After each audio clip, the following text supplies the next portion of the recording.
মুহাম্মাদের কাছে যাও না, মুহাম্মদ একটা জাদুকর। আবার বলতো মুহাম্মাদের কাছে যাও না, মুহাম্মদ হলো একটা কবি।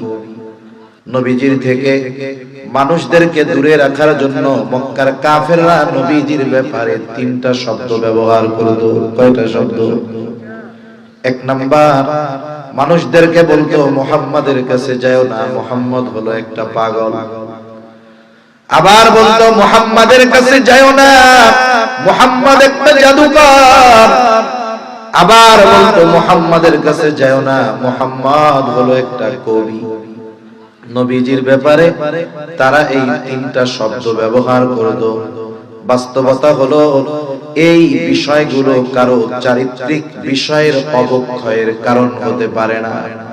ওরা কোনদিন বলতে পারে নাই এই মুহাম্মাদের কাছে যাও না, মুহাম্মদ কিন্তু মিথ্যা কথা কয়। এই কথা বলার তারা কোনদিন সাহস পায় নাই। এই জন্য আল্লাহ রাব্বুল আলামিন আমার আপনার নবীজির সকল চারিত্রিক বৈশিষ্ট্য নবুয়তির আগেই আল্লাহ তাআলা সব সময়ের জন্য পরিশুদ্ধ রেখে দিয়েছে। আল্লাহ তাআলা নবীজির চরিত্রকে কেমনে হেফাজত করছে একটা উদাহরণ দেই আপনাদের। রাসূলুল্লাহ সাল্লাল্লাহু আলাইহি ওয়াসাল্লাম যখন 3 বছর গোপনে দাওয়াত দিয়েছেন, কয় বছর? 3 বছর।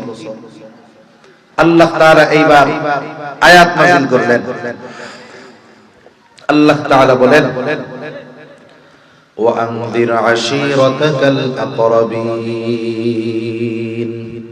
আল্লাহ রাব্বুল আলামিন বলেন, পয়গম্বর এখন আর গোপনে দাওয়াত দেওয়া হবে না, এখন আপনি আপনার নিকটস্থ আশেপাশের মানুষগুলোকে সতর্ক করেন।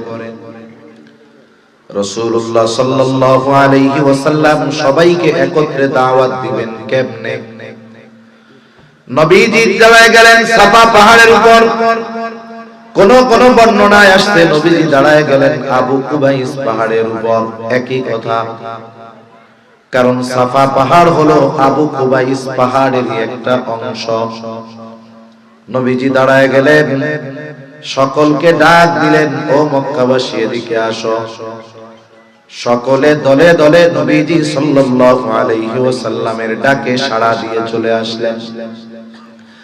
কারণ আবু কুবাইস পাহাড়ের এমন একটা বৈশিষ্ট্য ছিল, মর্যাদা ছিল, একজন অপরিচিত ব্যক্তিও যদি আবু কুবাইস পাহাড়ের উপরে উঠে মানুষদেরকে সাহায্যের জন্য ডাকতো, ব্যক্তিকে মক্কার মানুষ এইগুলো দেখতো না, বরং ওই পাহাড়ের উপরে উঠে অপরিচিত একজন মানুষও যদি মক্কাবাসীর কাছে সাহায্য চাইতো, ওই পাহাড়ের সম্মানার্থে মক্কার মানুষেরা ওই ব্যক্তিকে সাহায্য করার জন্য ছুটে আসতো।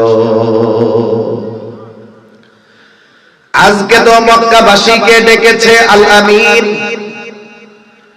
as-সাদিক, আমানতদার, বিশ্বস্ত, সত্যবাদী মুহাম্মদ আমাদেরকে ডেকেছে।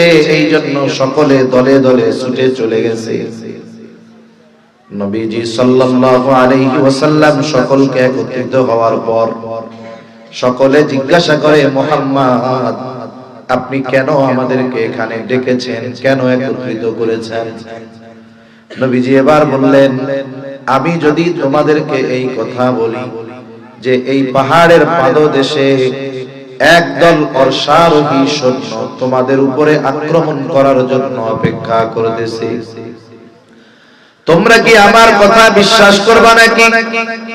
উপস্থিত সব মানুষ সমস্বরে বলে, মুহাম্মদ কেন আপনার এই কথা বিশ্বাস করব না? তার মানে অবশ্যই অবশ্যই আপনার এই কথা বিশ্বাস করব। কাফেররা কেন নবীজির কথা বিশ্বাস করবে? তারাই বলে, ও মুহাম্মদ আপনার কথা বিশ্বাস করব, কারণ হলো ইতিপূর্বে আমরা আপনাকে কখনো মিথ্যাবাদী পাই না। আপনি তো এর আগে কোনোদিন মিথ্যা কথা বলেন নাই, আজকে মিথ্যা বলবেন এটা হতেই পারে না। তাহলে নবীজির সত্যবাদিতার সাক্ষী মক্কার কাফেররা আগের থেকেই দিয়ে রাখছে। নবুয়তির আগেই কাফেররা নবীজির উপাধি দিয়েছে আল আমিন। নবীজির উপাধি দিয়েছে as-সাদিক। মক্কার কাফেররা নবীজির চারিত্রিক ব্যাপারে কোনোদিন কথা বলার সাহস পায় নাই। নবীজির থেকে মানুষদেরকে দূরে রাখার জন্য মক্কার কাফেররা নবীজির ব্যাপারে 3টা শব্দ ব্যবহার করত। কয়টা শব্দ? এক নাম্বার, মানুষদেরকে বলতো মুহাম্মাদের কাছে যাও না, মুহাম্মদ হলো একটা পাগল। আবার বলতো মুহাম্মাদের কাছে যাও না, মুহাম্মদ একটা জাদুকর। আবার বলতো মুহাম্মাদের কাছে যাও না, মুহাম্মদ হলো একটা কবি। নবীজির ব্যাপারে তারা এই 3টা শব্দ ব্যবহার করত। বাস্তবতা হলো এই বিষয়গুলো কারো চারিত্রিক বিষয়ের অবক্ষয়ের কারণ হতে পারে না। ওরা কোনোদিন বলতে পারে নাই এই মুহাম্মাদের কাছে যাও না, মুহাম্মদ কিন্তু মিথ্যা কথা কয়। এই কথা বলার তারা কোনোদিন সাহস পায় নাই। এই জন্য আল্লাহ রাব্বুল আলামিন আমার আপনার নবীজির সকল চারিত্রিক বৈশিষ্ট্য নবুয়তির আগেই আল্লাহ তাআলা সব সময়ের জন্য পরিশুদ্ধ রেখে দিয়েছে। একবার নবীজি বলতেছেন যে এক বিবাহের অনুষ্ঠানে আমি গেছি, আমারে যাইতে বলছেন বিবাহের অনুষ্ঠানে। এখন ওই বিবাহের অনুষ্ঠানে নাচ গান হবে, বাদ্যযন্ত্র বাজাবে, জাহেলিয়াতের সময়। উনি তখন কিশোর। নবী সূর্যের আলো আমার মুখের উপরে এসে পড়েছে যখন, আবার রাসূলুল্লাহ সাল্লাল্লাহু আলাইহি ওয়াসাল্লাম দেখেন, বলেন তো পুরুষদের জন্য সতর ঢেকে রাখা, নাভি থেকে নিয়ে হাঁটু পর্যন্ত ঢেকে রাখা পুরুষের জন্য ফরজ। এটা পুরুষের সতর। নারীর সতর তো আছে, পুরো শরীর ঢেকে রাখবে, সতর ঢেকে রাখা ফরজ। রাসূল আকরাম সাল্লাল্লাহু আলাইহি ওয়াসাল্লাম একবার কাবা ঘর সংস্কারের কাজ হচ্ছে, বড় ফজিলতের কাজ। মক্কার মানুষেরা চিন্তা করতেছে এত বড় ফজিলতের কাজ করব, ওই পোশাক পরে ওই কাজ করা যাবে না। যেই পোশাক পরে আমরা অন্যায় করি, গুনাহ করি, এই পোশাক পরে কাবা ঘর সংস্কারের কাজ করা যাবে না। তারা সকলে মিলে সিদ্ধান্ত নিল, সকলে বস্ত্রহীন তথা একেবারে উলঙ্গ হয়ে কাবা গৃহ সংস্কারের কাজ করবে। নবীজিও আছেন লুঙ্গি পরা। চাচা আব্বাস রাদিয়াল্লাহু তাআলা আনহু তখন বলতেছে, মুহাম্মদ সবাই যেহেতু পোশাক খুলে এই কাজে অংশগ্রহণ করছে, তুমিও খুলে নাও। নবীজি বলেন, এই কথা বলার পরে আমি শুধু চিন্তা করেছি পোশাক খুলতে হবে। এই চিন্তার সাথে সাথে আমি অজ্ঞান হয়ে গেছি। এইভাবে আল্লাহ তাআলা আমার আপনার নবীকে নবুয়তির পরে যেই বিষয়গুলো উম্মতের জন্য নিষেধ হয়েছে, ওই বিষয়গুলো থেকে আল্লাহ তাআলা নবুয়তির আগেই আমার আপনার নবীজিকে হেফাজত করেছে। নাইলে কাফেররা কি কইতো জানেন নি? যদি উনি মদ খাইতেন বুঝানোর জন্য, তাহলে কাফেররা বলতো, ও নিজে আগে কত খাইছে, এখন এটা আবার হারাম কইতেছে। আমাদের সমাজে এরকম মানুষ তো মনে হয় নাই। মনে করেন এক লোক আগে অন্যায় করছে, করতেই পারে, এখন ওই লোকটা তাওবা করছে, ভালো হয়ে গেছে। মনে করেন ওই লোক শয়তানের ধোঁকায় এক সময় খারাপ কাজ করছেই, এখন তো লোকটা তাওবা করে ভালো হয়ে গেছে। এখন ওই লোকটা যেই অপরাধ আগে করতো এখন তো আর করে না। আরেকজনের যখন বলে যে ভাই দেখ, বিড়ি সিগারেট খাইস না, মদ গাঁজা খাইস না, এখন ও কি কয়, এত সুফিগিরি দেখাইও না, তুমি আগে যে খাওন খাইছো, আমি 500 বছর হায়াত পাইলেই তো তোমার 1 বছরের সমান গাঁজা খেয়ে শেষ করতে পারবো না। এরকম বলা লোক আছে না নাই? দেখেন, এখন যে সে মানা করছে, সে তো এখন খায় না, তাওবা করছে, সে ওই বিষয় থেকে আল্লাহ তাআলা তারে মাফ করছে। এরপরেও আমরা বলতে ছাড়ি না। আর মক্কার কাফেররা, নবীজি যদি ওই সমস্ত কাজ করতেন যেগুলো শরীয়তে নবুয়তির পরে হারাম ঘোষণা করা হয়েছে, তাহলে কাফেররা কি নবীকে ওই কথা বলতে ছাড়তো? ছাড়তো যে আগে নিজে করছে, এখন এগুলো আমাকে করতে মানা করে। এজন্য আল্লাহ তাআলা আমার আপনার নবীকে তার চরিত্র, মনে রাখবেন, নবীর চরিত্র নবুয়তির আগেও যেমন পরেও তেমন। সুবহানাল্লাহ। এজন্য আল্লাহ তাআলা আমার আপনার নবীকে বিভিন্ন সময় অন্তর থেকে ওই ধরনের জিনিসগুলো ধুয়ে মুছে পরিষ্কার করে দিয়েছে। নবীজি এবার বলেন ওই দুইজন আমার সিনা চাক করলো, এটা হলো তৃতীয়বার। মেরাজের সফরের আগে তৃতীয়বার সিনা চাক করা হলো নবীজির। মেরাজের ঘটনা যখন আগের উলামায়ে কেরাম বলতেন, আমাদের দেশে নাস্তিক মার্কা বিজ্ঞানী আছে না নাই? ওই অনেক আগে ওরা বলতো কি কথা কয় এটা, একটা মানুষের যদি বুক কাইটা একেবারে হার্ট হৃদপিণ্ড বাইর করে, ওইটা আবার কেমনে বাইসা থাকে? মিরাজের ঘটনা বলতে গিয়ে যখন এইগুলা বলা হইতো, ওরা কইতো যে এটা অসম্ভব, কারণ মানুষের বুক চিরে হার্ট বের করে পরিষ্কার করে পুনরায় প্রতিস্থাপন করা এটা অসম্ভব। কিন্তু আজকের চিকিৎসা বিজ্ঞান বলে এটা কোনো ব্যাপার না, মানুষের ওপেন হার্ট সার্জারি হয়। আজকে নবীজির সিনা চাকের ১৫০০ বছর পরে আজকেও দুনিয়ার মধ্যে ওপেন হার্ট সার্জারি হয়। একটা মানুষকে পরিপূর্ণ অজ্ঞান না করে যার অপারেশন হয়, সেও স্ক্রিনের মধ্যে দেখতে পারে এই বুক ফেড়ে হার্ট বের করে সকল প্রকার ব্লক ছুটাইয়া আবার হার্টকে ভিতরে প্রতিস্থাপন করা হয়। যেই ওপেন হার্ট সার্জারি আমরা দেখতেছি বিগত কয়েক বছর, আর ওই ওপেন হার্ট সার্জারি আমার আপনার নবীকে আল্লাহ তাআলা করিয়েছেন ১৫০০ বছর আগে। নবীজির যে সিনা চাক করা হইছে এর প্রমাণ হযরত আনাস রাদিয়াল্লাহু তাআলা আনহু বলেন, নবীজির ১০ বছরের খাদেম হযরত আনাস ১০ বছর নবীর সাথে থাকছে। এই জন্য অনেক সময় নবীর খালি গা মোবারক দেখার তার সুযোগ হইছে, দেখো মোবারক দেখার সুযোগ হইছে। হযরত আনাস রাদিয়াল্লাহু তাআলা আনহু বলেন, সহিহ মুসলিমের হাদিস, ওয়াকাদ কুনতু আরা আফরাল মাখিত ফি সাদরিহি সাল্লাল্লাহু আলাইহি ওয়াসাল্লাম, আমি নবীজির বুকে তার যে সিনা চাক করা হয়েছে, এই সিনার চাকের সেলাইয়ের দাগ আমি নিজেই দেখেছি। নবীজির সিনা চাক করা হলো কেন? এখন তাকে ঊর্ধ্ব জগতের সফরের জন্য প্রস্তুত করা হলো। আপনারা জানেন এই দুনিয়া থেকে মহাকাশে যায়, চাঁদে যায়, নাসার বিজ্ঞানী পাঠায়, অনেক সময় ভিডিওর মধ্যে দেখেন না, ওইগুলো আকাশের মধ্যে যাইয়া উড়ে, খাবার দাবার যা সাইডে দেয় এগুলো সব উড়ে বেড়ায়, পয়সা থাকতে পারে। যারা ওই পরিবেশে যায়, হঠাৎ করেই টাকা পয়সা হইলেই আপনি যদি গিয়া বলেন যে আমার একটু মহাকাশে পাঠায় দেন, কি ঢাকা থেকে কক্সবাজার থেকে চট্টগ্রাম ঢাকা যাওয়া? আমরা গেলাম এয়ারপোর্টে, টিকিট একটা কাটলাম, টিকিট দিল, বিমানে উঠলাম, আকাশ দিয়ে উড়ে যায় 1 ঘন্টা পর ঢাকা নাই গেলাম। এটা কি এই জিনিস? না। নাসায় যারা যায়, মহাকাশে যারা যেতে চায়, তাদেরকে দীর্ঘ সময় কালব্যাপী ট্রেনিং দেওয়া হয়, প্রস্তুত করা হয়। কারণ দুনিয়ার অবস্থা, পৃথিবীর অবস্থা, পৃথিবীর পরিবেশ আর ওই জায়গার পরিবেশ ভিন্ন।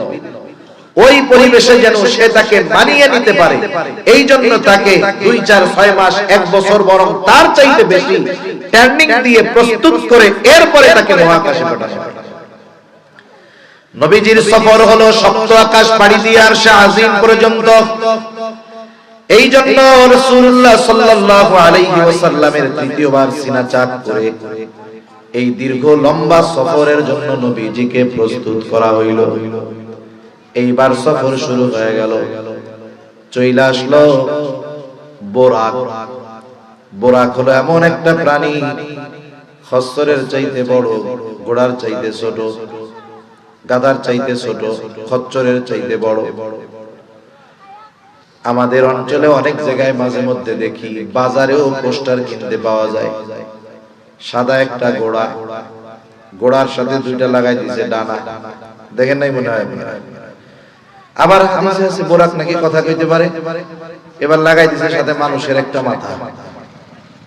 হারে করদমের দল, ওইটারে ঘরের মধ্যে বরকত মনে করে টানায় রেখে দেয়, কয় যে এটা নাকি নবীজির বোরাক। নাউজুবিল্লাহ। রাসূল আকরাম সাল্লাল্লাহু আলাইহি ওয়াসাল্লাম এবার বোরাকের উপরে আরোহণ করলেন, বোরাকের উপরে চড়ে বসলেন। প্রথম সফর হলো মসজিদুল হারাম থেকে মসজিদুল আকসা পর্যন্ত। এখন আসেন বোরাকের গতি কত ছিল। বিজ্ঞানীরা বলে যে সপ্ত আকাশ পাড়ি দিয়ে আরশে আজিম পর্যন্ত এটা পৌঁছানো অসম্ভব। ওইখানে পৌঁছানোর মতো কোনো বাহন এখন পর্যন্ত তৈরি হয় না। ওরা বলে যে ওইখান পর্যন্ত পৌঁছানোর কোনো বাহন তৈরি হয় না। আলোর গতি, আলো, আমরা যে কারেন্ট আছে না, বিদ্যুৎ, এর গতি হলো প্রতি সেকেন্ডে 1,86,000 মাইল। প্রতি সেকেন্ডে কত? 1,86,000 মাইল। সূর্যের দূরত্ব কত? 9,30,00,000 মাইল। সূর্যের আলো দুনিয়াতে আসতে সময় লাগে 8 মিনিট, 8.5 মিনিটের একটু বেশি। 8 মিনিট 33-34 সেকেন্ড বা এরকম হবে। সূর্য 9,30,00,000 মাইল দূরে, সূর্যের আলো দুনিয়াতে পৌঁছাইতে সময় লাগে 8.5 মিনিটের মতো। সূর্য পৃথিবীর চাইতে 13 লক্ষ গুণ বড়, কিন্তু এই সূর্যটা দূরত্বের কারণে কেমন মনে হয়? মনে হয় যে সিদ্ধ ডিমের একটা কুসুম, তাই না? অথচ বড় কত? 13 লক্ষ পৃথিবী ওর মধ্যে ঢুকায় দেওয়া যায়। দূরত্বের কারণে ছোট মনে হয়। মাঝে মধ্যে আকাশ যখন পরিষ্কার, আমরা আকাশে ছোট ছোট তারকা দেখি, দেখছেন না? তারকা, এই তারকাগুলো দেখতে ছোট মনে হয়, আসলে ছোট না। কেন? দূরত্বের কারণে। এক একটা তারকা কত বড়, যে একটা তারকার মধ্যে যেই সূর্য পৃথিবীর চাইতে 13 লক্ষ গুণ বড়, ওই রকম কোটি কোটি মিলিয়ন মিলিয়ন সূর্য একটা তারকার মধ্যে ঢুকায় দেওয়া যাবে। সুবহানাল্লাহ। এখন বলেন তো, আকাশে কত তারকা আছে? এর হিসাব কারো জানা আছে? মহাকাশ নিয়ে যারা গবেষণা করে, নাসা যদি জিজ্ঞাসা করেন, বলো তো আকাশে কত তারা আছে, ওরা বলবে এর হিসাব আমাদের জানা নাই, অগণিত তারকা আছে। এখন আসেন, এই তারকাগুলো কোথায়? সব তারকাগুলো প্রথম আসমানের নিচে। আল্লাহ তাআলা বলেন, ইন্না যায়্যানাস সামাআদ দুনিয়া বিজিনাতিনিল কাওয়াকিব। আল্লাহ তাআলা বলেন, আমি দুনিয়ার আসমানকে নক্ষত্রপুঞ্জ দ্বারা সুসজ্জিত করেছি। যত নক্ষত্র আমরা দেখি সব প্রথম আকাশের নিচে। রাসূলুল্লাহ সাল্লাল্লাহু আলাইহি ওয়াসাল্লাম বলেন, বুরাকের গতি হলো দৃষ্টি সীমার শেষ পর্যন্ত। তার মানে এখান থেকে আমরা তারকাও দেখতে পাই, এই তারকাটাও দেখতে পাই। তার মানে বুরাকের প্রতিটা পদক্ষেপ, এই যে তারকা দেখি, তার চাইতে অনেক অনেক বেশি দূরে। এক এক সেকেন্ডে 1,86,000 মাইল যায় না, বরং দৃষ্টি সীমার শেষ যেখানে এক পদক্ষেপে বুরাক কত দূর পর্যন্ত পৌঁছায় যায়। আর বুরাকের এই গতি যিনি দান করেছেন, তিনি কে? অসম্ভব মনে হয় না? এখন সূর্য চন্দ্র তারকাগুলো কত দূর? তারকাগুলো হলো এত দূর। বিজ্ঞানীরা কিছুদিন আগে কোয়েসার নামে একটা নক্ষত্র আবিষ্কার করছে, এর দূরত্ব নির্ণয় করছে ওরা। এর দূরত্ব হইল কত? বলে পৃথিবী থেকে যদি কোনো বাহন ওই তারকার দিকে রওনা দেয়, একটা বাহন ওই তারকায় যাবে, গতি কত? সেকেন্ডে 1,86,000 মাইল। প্রতি সেকেন্ডে 1,86,000 মাইল গতিতে যদি কোনো বাহন পৃথিবী থেকে ওই কোয়েসারের দিকে রওনা দেয়, এই গতিতে যদি 1000 বছর চলে, 1000 বছর, কত বছর? 1000 বছর চলবে। গতি কিসের? বিদ্যুতের গতির ন্যায়। এক সেকেন্ডে 1,86,000 মাইল। এই গতিতে যদি 1000 বছর চলে, তাহলে পৃথিবীর সবচাইতে নিকটে, প্রথম আসমানের নিকটে, সবচাইতে নিকটে যেই তারকা, ওই তারকা পর্যন্ত পৌঁছাইতে পারবে না। একটু চিন্তা করেন যে প্রথম আকাশের নিচে আল্লাহ কত জায়গা রাখছে। এই বিজ্ঞানীরা আগে এক সময় বলতো যে হুজুররা খালি ওয়াজ করে। কি ওয়াজ করে? বলে যে এই লোকটা যাররা পরিমাণ ঈমান নিয়ে মরবে, যদি তার কোনো বদআমল থাকে, যাররা পরিমাণ ঈমান নিয়ে যদি মরতে পারে, তার পাপ কাজের শাস্তি দেওয়ার পরে আল্লাহ তাআলা ওই ব্যক্তিকে সবচাইতে ছোট জান্নাত দান করবে। তা ছোট জান্নাতটা কতটুকু? হাদিসের মধ্যে আসছে যার জান্নাতটা ছোট হবে তার জান্নাতটাও এই দুনিয়ার কমপক্ষে 10 গুণ হবে। এখন এই ওয়াজ কি 2024 সালে আইসা আমি আপনাদের করতেছি নাকি 1500 বছর ধরে চলতেছে? এখন আগে তো এই ওয়াজ হুজুররা করতো, আর ওই নাস্তিকরা কইতো হুজুরে কয় কি, দেখছো হুজুরে কয় কি? আমরা দেশে দুইটার বেশি নয় একটা হইলে ভালো হয়, এই স্লোগান আসেনি আপনাকে? কয় না যে দুইটার বেশি না একটা হইলে ভালো হয়। এখন তো যে শিক্ষা ব্যবস্থা প্রণয়ন হচ্ছে, যে পাঠ্যপুস্তক প্রণয়ন হচ্ছে, যা করতেছে ঈমানও যাবে একটাও হবে না। যাই হোক, আমি তো ওই বিষয়ের দিকে বলতেছি না, এই জন্য বললাম।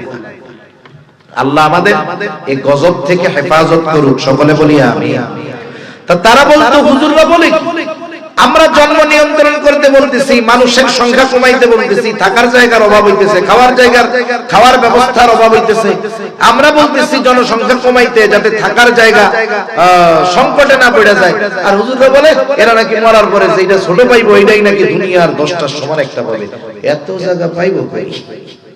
কি বলে এত জায়গা পাবে কোথায়?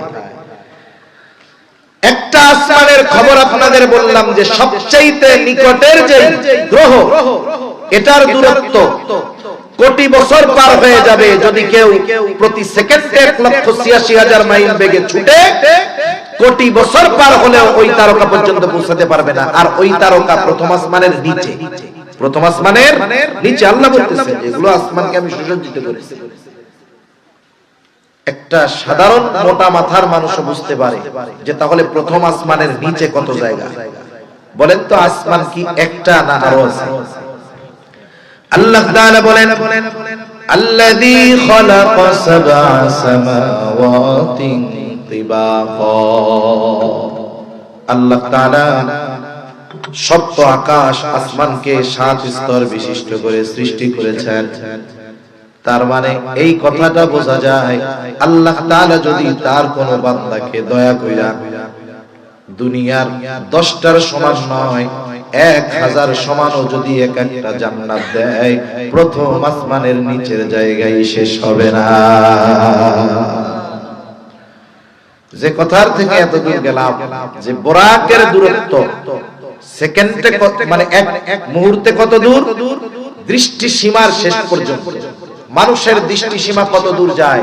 খোলা আকাশে আমরা ওই 1 কোটি আলোকবর্ষ মাইল দূরের ওই তারকাটাকেও আমরা দেখতে পারি। তার মানে বোরাক এক পদক্ষেপে এর থেকে বেশি যায়। সুবহানাল্লাহ।